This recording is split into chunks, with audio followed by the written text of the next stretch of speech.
awards and prizes during studentship. She is associated with the ICPR from 2013 and with the Indian Philosophical Congress since 2016. She has presented more than 100 papers at different forums, both in India and abroad, and has also authored a book and co-edited 2 books, all since published. She contributes regularly to various Indian and foreign journals. She is involved in organizing seminars for ICPR and other universities and is a visiting faculty in ICPR, IPC, etc. And more importantly for us, she is a very staunch devotee of our Guru, the Sadguru Swami Jnanananda Saraswati, and is closely associated with Śrīvaiṣṇavism Foundation for over a decade. And she has not only participated, but she has also organized several seminars for the foundation. It's my great pleasure to now invite Dr. Shrikala Nair to chair the second plenary session. Ma'am, the speakers for the plenary session as per the schedule are first Dr. Balaganapati, then second is Dr. Suganya, and third is Sri Swastik Banerjee. So now since Balaganapati is not yet joined, now we'll go ahead, we'll ask Dr. Suganya to be the first speaker. So a brief introduction about Dr. Suganya Anandakrishnan. Dr. Suganya Anandakrishnan did her PhD at the University of Hamburg on Kulasekara Perumal Tirumozhi. She published a philological translation of this work, along with that with a whole medieval commentary Manipravalam by Periyavachan Pillai. After working for the NE Tamil project from 2014 to 2018, she is currently a postdoctoral fellow at the SFB 950 Center for the Studies of Manuscript Cultures, University of Hamburg, Germany. Her research interests include Tamil Bhakti poetry, medieval Śrīvaiṣṇava writings in Manipravalam, commentary traditions in India, Tamil-Sanskrit interactions, and the transmission of texts via manuscripts in South India. Dr. Suganya has spoken most wonderfully at earlier webinars hosted by Śrīvaiṣṇavism Foundation, and we welcome her once more and look forward to her talk and presentation. So now over to Dr. Suganya. I think you will have 30 minutes. Okay, sir. Thank you so much for the introduction, sir. Namaste, everyone. Namaste, Swamiji. I feel very honored to have been invited to give this talk. And although the topic is not a very easy one, I'll try to do my best. So some features of Śrīvaiṣṇavism are better known and more discussed than others, especially at a popular level. We can take the example, for example, of Kainkarya, service to God or to the Bhagavata, or we can take the example of Bhagavad Bhagavata Apachara, offense to God or the devotee which needs to be avoided, and so forth. These are very popular topics, but some features are not very much discussed, at least not outside the fold in my opinion. For example, contemplation. So this is a vast topic. So, and this is something I realized as I was working on this paper. And I hope to do justice to the fragment that I have chosen to work on as my topic, which is itself a vast ocean, I think. So to get back to contemplation, there are many occasions where contemplation is prescribed, as we shall see in some detail, by the Śrīvaiṣṇavas.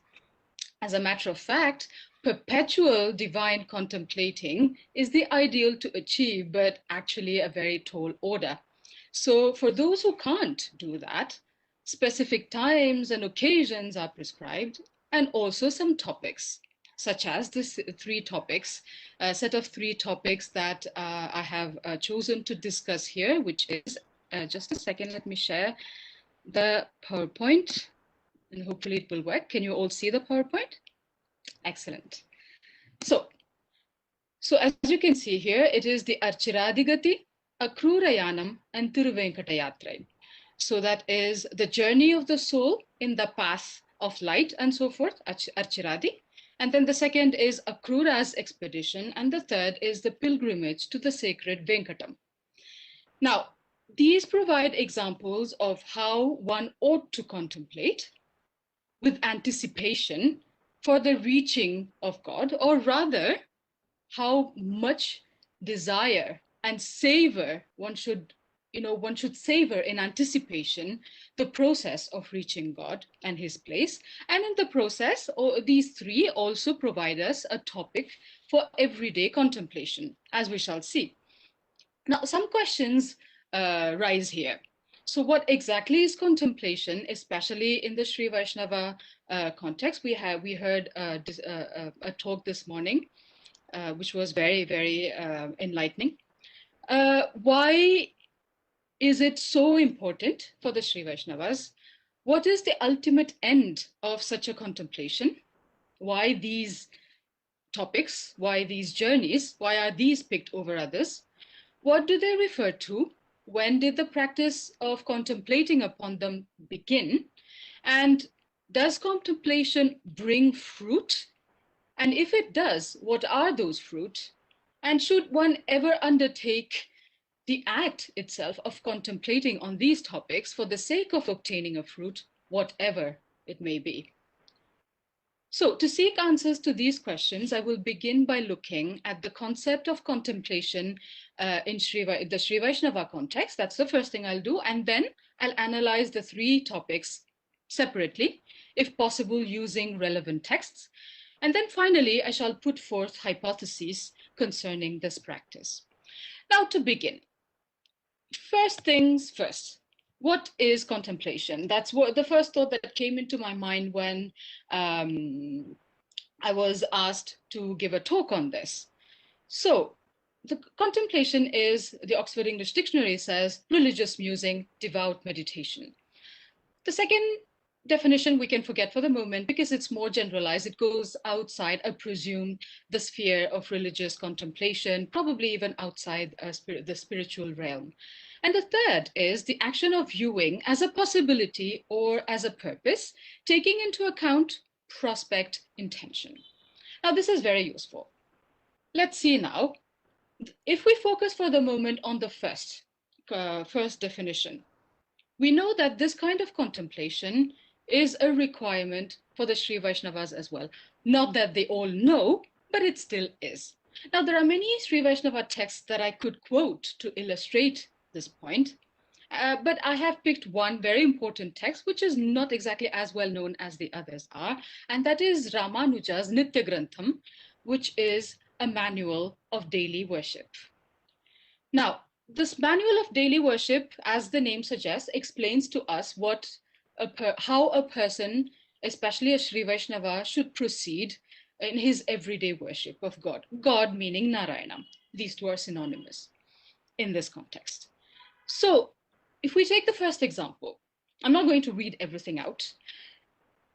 We have here, Uttirya Shukla Vastradharo Dhrutotariyascha Achamya Urdhvapundrams Tat Tanmantrena Dharayitva Bhagavantam Anusmritya, etc. So I have highlighted a few of them. Bhagavantam Anusmritya, Bhagavantam Dhyatva, Devana Rishena Pitrena Bhagavadatmakan Dhyatva, etc.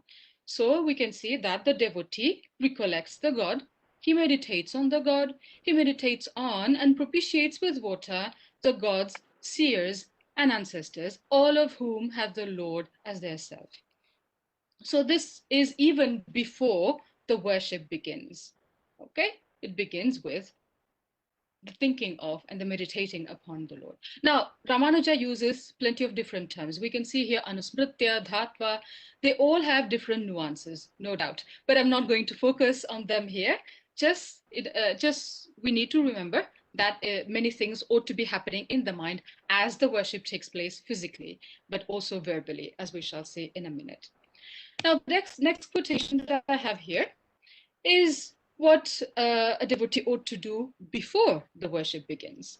So, evam sharanam upagamya tat prasada upabrumhita manovrittihi tameva bhagavantam sarveshwareshwaram atmanaswamitvena anusandhaya. Okay, I can't see this bit. Atyartha priya avirata vishadatama pratyaksha rupa anudhyayena dhyayan asita. So after he has thus come near for refuge, with the movements of his mind enhanced by the Lord's grace, he meditates on that Lord alone, the Lord of all lords, as the Lord of his own self. Let him sit meditating with a meditation like in form to perception, most clear, uninterrupted, and exceedingly pleasing. So this is how Ramanuja says, this is what the quality of the meditation ought to be, according to Ramanuja, and in this case, before worship. Now, what happens during worship?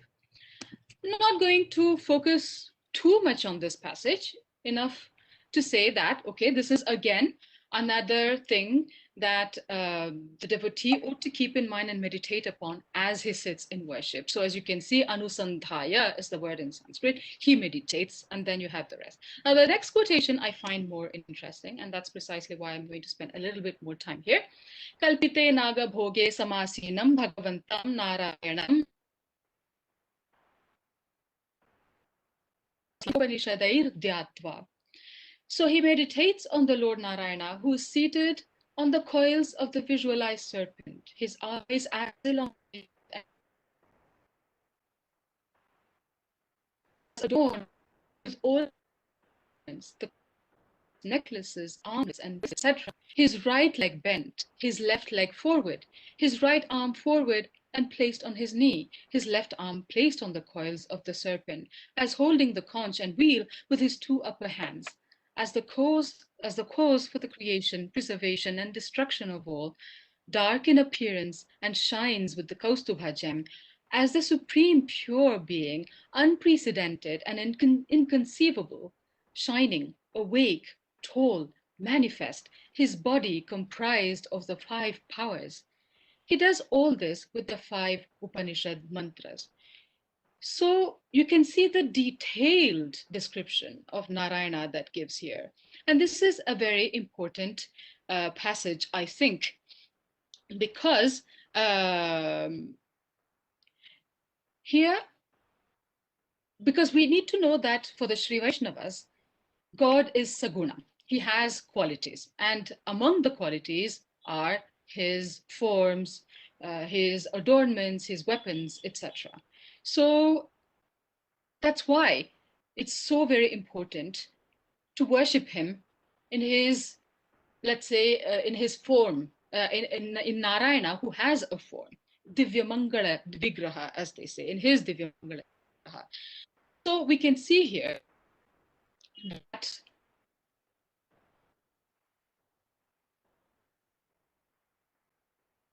is very, very important from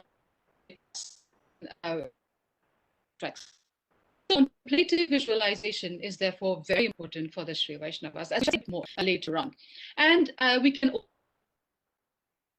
is accompanied by the recitation of specific mantras as well. So worship is in the mind, it's meditative, it's verbal with the mantras, and it is also physical. I haven't picked the passage, but you know that you offer flowers, dhupa, deepa, etc. So whatever the occasion, contemplation is an important feature for the Śrīvaiṣṇavas. Now, Ramanuja himself, like the Oxford English Dictionary does, defines at some point contemplation. He gives a definition as to how contemplation ought to be. Now, here it is.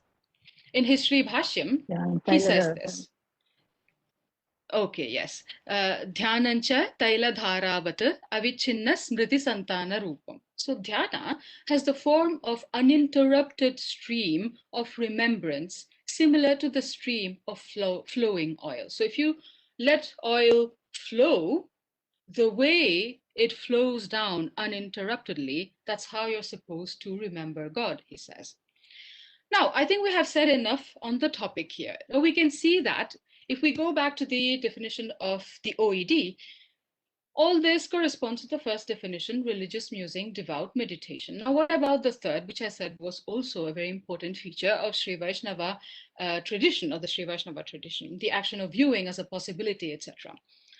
Now, that is something that is to be explained, I would at least say, thanks to popular Śrīvaiṣṇava beliefs, which supplies occasions to precisely engage in this kind of contemplation with an element of anticipation for what is to happen. Thus, we enter into the world that I like to call a guided visual meditation, which is not dissimilar from what Ramanuja suggests in his very visual meditation suggestions. Now, let's move to the next. Now, this is not from any text, but this is something that is repeated by many acharyas, modern teachers, Śrīvaiṣṇava teachers like Vedukudi Krishnan. Arcirādigati, akrūrayānam, tiruvēṅkaṭayātrai, inda mūnum, inda sampratayattil parikanam. So in this tradition, one ought to ruminate in anticipation on these three, namely the progress through the path of light, etc., Akrura's journey, and the pilgrimage to the sacred Venkata. Now, this, as I said, some modern teachers suggest that these three journeys ought to be meditated upon, contemplated upon every single day. And this involves visual imagination, as we shall see in a minute in more detail. And the three journeys seem to have been first mentioned as early as the 13th century by the very famous commentator Periyavachan Pillai in his commentary on Tirupavai 8. While explaining Povan Pohindrare, remember Povan Pohindrare Pohamal Katta, that passage.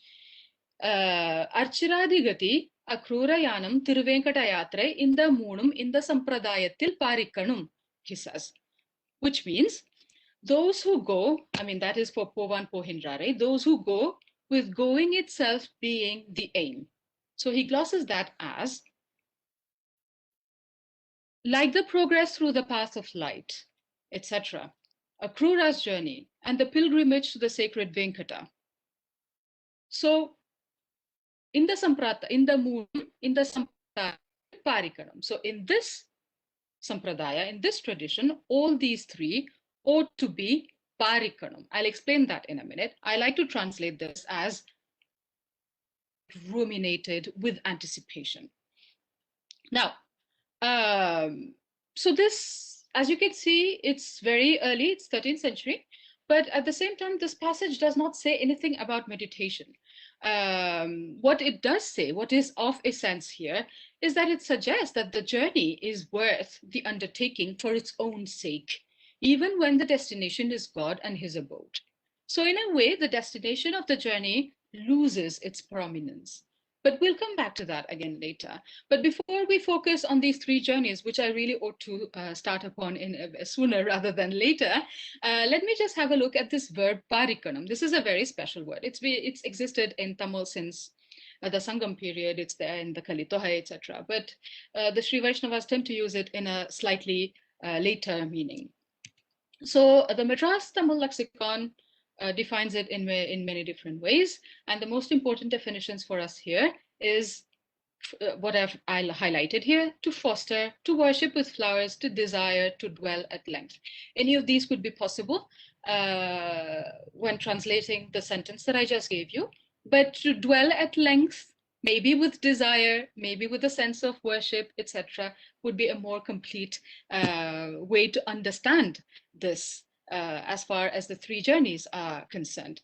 In fact, some Vaishnava acharyas understand this as asai podudal, rumination, literally, in anticipation, not literally because we are not really cows, but if you see what I mean. So rumination in anticipation, which brings us straight to the concept of contemplation. Well, just as we anticipate with desire food, the eating of food, for example, we should just be as desirous and eager to enjoy God. So says Vedukudi Krishnan in one of his discourses. And how do we do that? Well, as one does when contemplating one of the following three journeys. Now, let's move to the arcirādigati. Now, what is the arcirādigati, arcirādi marga? So it's the marga of Archis. Archis is Agni, often translated as the light, as you can see here. And it is the path, the arcirādigati is the path taken by the liberated soul at death that will take him straight, him or her, once you're gone, well, there you go, straight to moksha, which in this context is Vaikuntha. And it is a one-way track because there is no coming back. And many texts in Tamil as in Sanskrit describe the journey, like Nampillai's commentary on the Tiruvēṅkaṭayātrai 10.9, or as shown here in Vedanta Deshika's magnum opus, the Rahasya-trayasaram.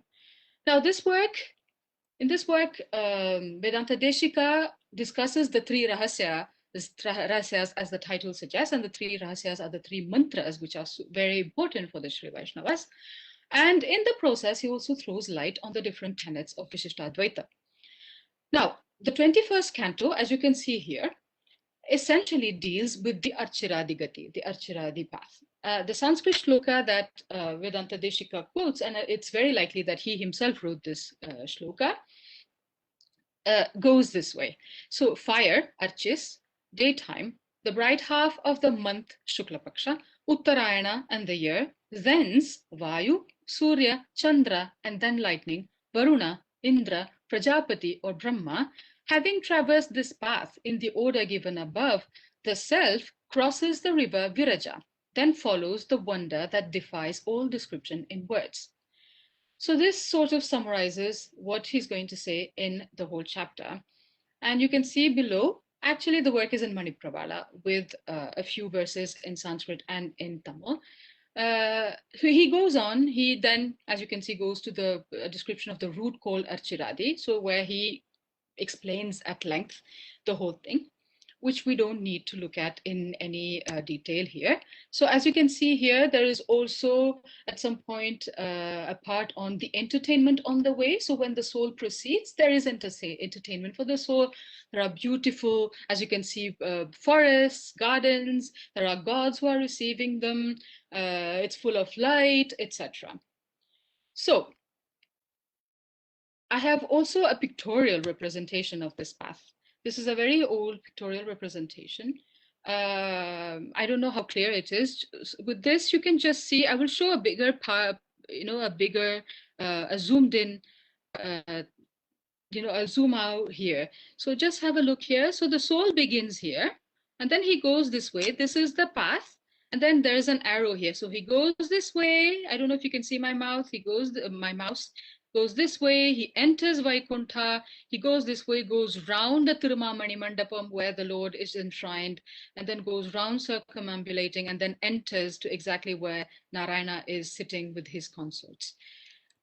Now, this path of Archis is mainly here. I don't know how well you see here. So it all begins not at the moment of death, but well before, when you're still alive, with the Satsangam. So Moksha begins with Satsangam, with good company. As you can see here is represented Ramanuja Swami with his disciples.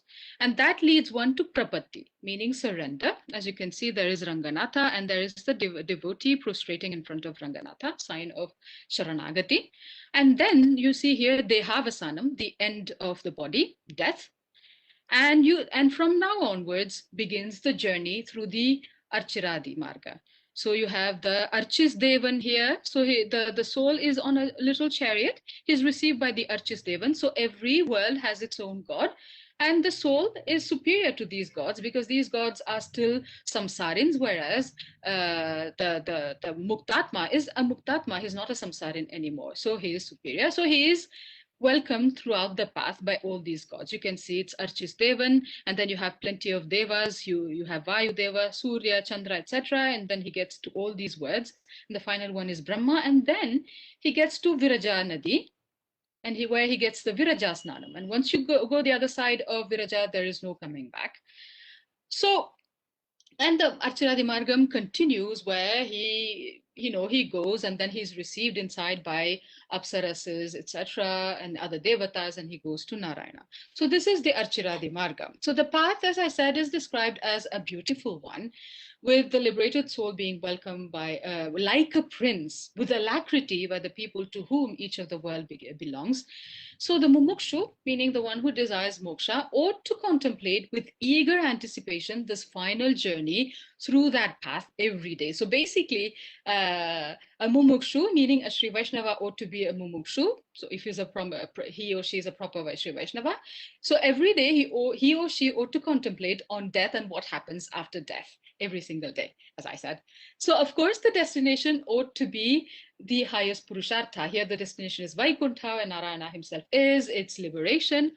But one ought to ruminate upon the path because the path itself is so pleasurable and enjoyable. And also because that is something worth contemplating upon and something worth looking forward to while still awaiting moksha. So while you're still in this samsara, might as well do something good. What? Kainkarya, etc., but also the sort of contemplation. Okay, I hope this was clear. So let's move to the next journey, which is also very interesting, I think, which is Akrūra's journey to Krishna in Gokula. I'm sure everybody knows Akrūra, but just in case somebody doesn't or not exactly can't remember, a quick recap. Now, Akrūra was a Yadava who had to live under the rule of Kamsa while Krishna was growing up in Gokula. And he was a very good-natured soul, as his name suggests, Akrūra, not cruel. And that's precisely why Kamsa chooses him to bring Krishna back to him so that he could kill Kamsa. He knows that Krishna would not come with anyone else. Akrūra was a good person, so he would follow him. And Kamsa doesn't even hide his intentions. He tells Akrūra, but then Akrūra knows who Krishna is. So he doesn't worry over much about bringing Krishna to death or anything of that kind. Now, as soon as Akrūra sits in his chariot, his imagination runs amok, leaving his physical self behind, rushing ahead towards Krishna. His eagerness at the prospect of meeting Krishna is absolutely boundless, as we shall see in a minute. And this is described in the Vishnu Purana first, and it is more expanded in the Bhagavata Purana as well, and I presume in many, many texts. Of course, we won't have the time to have a look at them all. I'll show you a bit the Vishnu Purana verses, not in any detail, because time is ticking. So, as you can see here, I have highlighted the most important passages. All of them are important, but the ones important for this talk. So here's what he says initially. Vishnor drakshyami aham mukham. Vishnor drakshyami aham mukham. Drakshyami bhagavan mukham. Tam drakshyami jagatpatim. Aham drakshyami keshavam. And then he goes on and says, Sprakshati angam same harihi.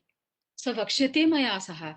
And then he says, so adyamam alapishyati.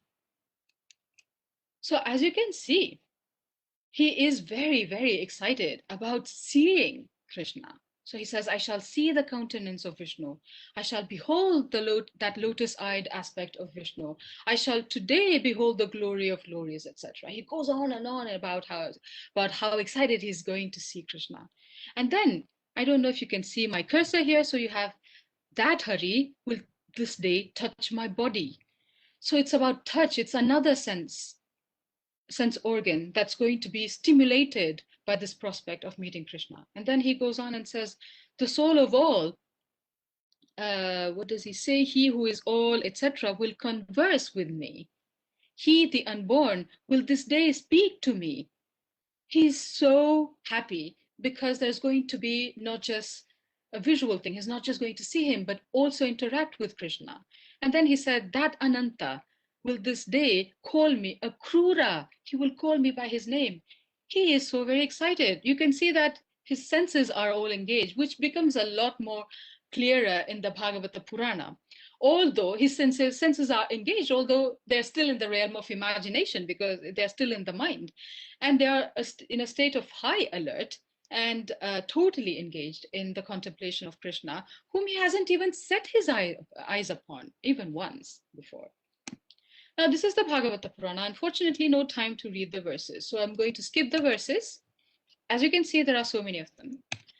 And then the translation. Again, as you can see, I will offer homage to the lotus feet of Bhagavan Krishna, etc.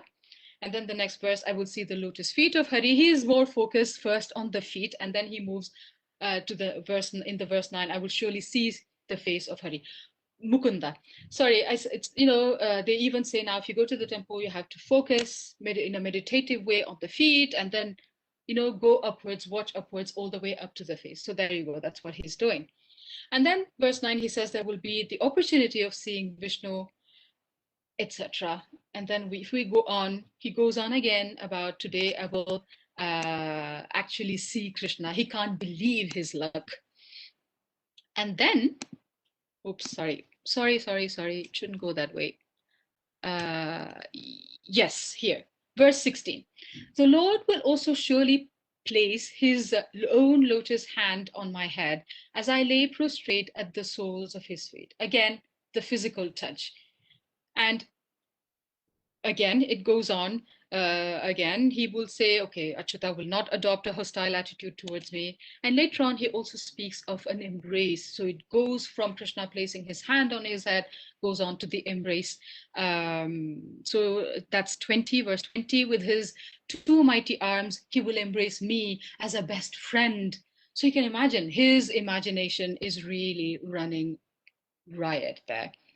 So, and also, 23, his older brother, best of the Yadus, will smilingly embrace me. That's a reference to Balarama. So as we can see, we can barely miss here Akrūra's eagerness to meet Krishna. And he imagines the prospective scene, as I said, and he almost lives it before it happens. I will do this, I will do that, I will see him, Krishna will do this to me. So his anticipatory visualizing act wholly engrosses him so that he's totally lost to the present. And the way he imagines Krishna's appearance, which I haven't quoted here because there's just no time, reminds us of Ramanuja's suggestion that we meditate upon the Lord's appearance. And also, we cannot fail to see the parallel between Akrūra's journey towards Krishna's place and the Jivatma's journey to Vaikuntha, Narayana's abode. And of course, the suggestion here is that one ought to put oneself in Akrūra's place and feel the same for Krishna. Okay, now we're reaching to the third point, the third journey, which is Venkatayatra. Now, I'm yet to find textual descriptions of this Venkatayatra, but no matter. Maybe there aren't any. There are acharyas, even nowadays, like Vedakuri Krishnan, who explain that months before we go to Venkatam, the Venkatayatra, the Tirthayatra, we start imagining our journey there, or at least we ought to start imagining our journey there, not about the technical points, but rather on, for example, how the journey will be, how the place will be beautiful, how Venkateshwara will be, how we will feel once we are in front of him, etc. Also, it's not an easy journey, or at least it didn't used to be an easy journey. Think 13th century. You had to walk. Pilgrimages, you were supposed to walk if you wanted to get the whole benefit of undertaking a pilgrimage. So through forests, you also had to go climb up the hills, should I say, rather, and also perhaps face wild animals. So maybe perhaps it is the hard to reach nature of the destination in all three cases, and the challenging nature of the journey itself, which makes one relish in anticipation. And this Venkatayatra is also something that needs to be contemplated every day. Of course, having the darshan of the Lord is the ultimate end, no doubt, but imagining ahead of the journey is in itself a pleasure. And that kind of contemplation is essential for the devout.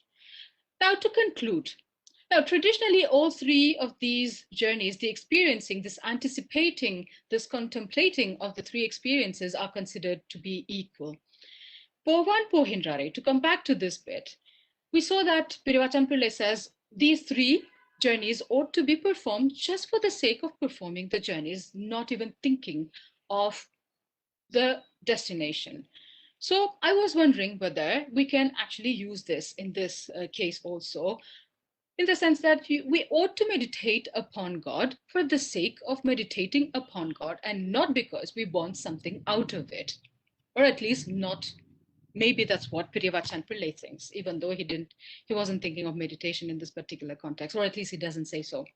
Now, some Śrīvaiṣṇavas would say that while while it is not necessarily crucial for obtaining moksha in itself, this exercise in contemplation, especially of the journey to Vaikuntha, which takes the form of eager anticipatory rumination of what is to come, is a sine qua non condition for calling oneself a mumukshu. If you're a mumukshu, you're supposed to be eagerly waiting, eagerly meditating upon these things. Otherwise, how could you call yourself a mumukshu? But at the same time, I have also heard other teachers like M.A. Swami, who once said that according to Ramanuja, divine contemplation is essential to moksha. I can also remember how the Sri Vaishnava audience was aghast because they actually believe that grace of God is essential for moksha and that we don't need to do anything, let alone contemplation and meditation, because half of them could not possibly sit in meditation, I guess. But I just wanted to mention this. This is too deep a topic for me to get into this. And anyway, I don't know much at this stage about the topic. So it is enough, I think, for me to say that theology has evolved so much in the last few centuries, since the times of Ramanuja. So if not as a means of getting moksha, then contemplation at least ought to be performed for its own sake. Whichever way, it is an essential practice for the Sri Vaishnavas. Thank you so much.